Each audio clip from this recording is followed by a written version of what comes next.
একঘেয়েমি কাজের মাঝে যখন আপনি বিরক্ত, তখন নিজেকে সতেজ করতে ঘুরে আসতে পারেন। একটু ইচ্ছে করলে ভালো সময় কাটাতে পারেন। বিদেশের ফ্লোটিং মার্কেটের মতো বাংলাদেশেও আছে ভাসমান বাজার, যেখানে সবকিছু বিক্রি হয় ভাসমান নৌকায়। 5 টাকার চা, পান থেকে শুরু করে ধান, চাল, সবজি সহ নিত্য প্রয়োজনীয় সবকিছুই ভাসমানে বিক্রি হয় এই বাজারে। এই দৃশ্য দেখা যাবে বৈঠাকাটা ভাসমান বাজারে। দেশের সৌন্দর্যমণ্ডিত জেলা পিরোজপুরের সবচেয়ে বড় ভাসমান বাজার বৈঠাকাটা। নাজিরপুর উপজেলার বেলুয়া নদীতে প্রতিষ্ঠিত হয় এই বাজার। 3 জেলার গোপালগঞ্জ, পিরোজপুর ও বরিশাল। মোহনীয় এই নদী, প্রতি শনি ও মঙ্গলবার বসে এই ভাসমান হাট। আগের রাত থেকে খালবেয়ার, চিতলমারি, মোড়লগঞ্জ, টুঙ্গিপাড়া সহ আশেপাশের বিভিন্ন জেলার কৃষকরা ডিঙি নৌকায় করে ভিড়তে থাকেন নাজিরপুরে।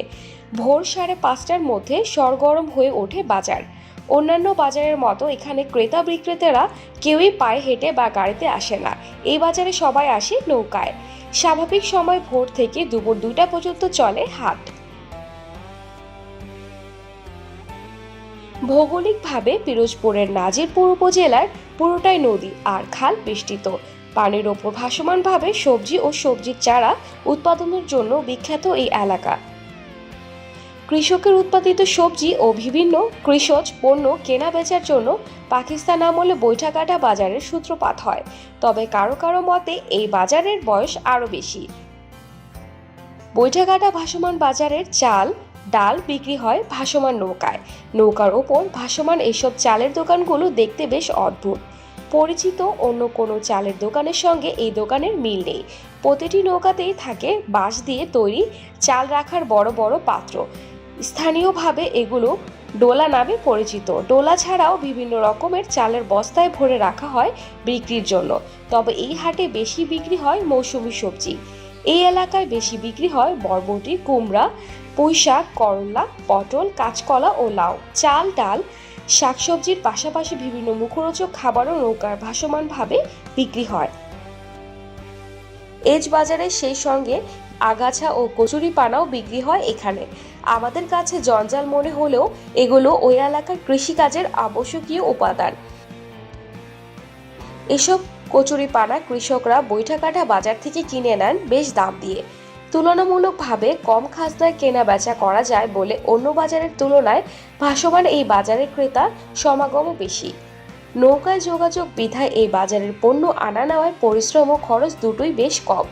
বড় বড় ট্রলার করে পাইকার হাজির হয় টাকার ব্যাগ দিয়ে। অন্যান্য বাজারের মতোই দর কষাকষি করে চলে এই ভাসমান বাজারের কেনা বেচা।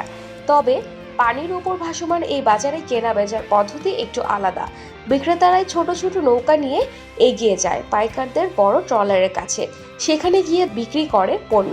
এই বাজারের পাইকারদের নৌকাই যেন একটি ভাসমান গোদাম। বাজার থেকে শাক সবজি, ডাব, নারকেল, কলা, কচু সহ বিভিন্ন পণ্য পাইকারি কেনার পর সেগুলো সেই নৌকাতে করে বিক্রির উদ্দেশ্যে নিয়ে যাওয়া হয় দেশের বিভিন্ন প্রান্তের বাজারগুলোতে।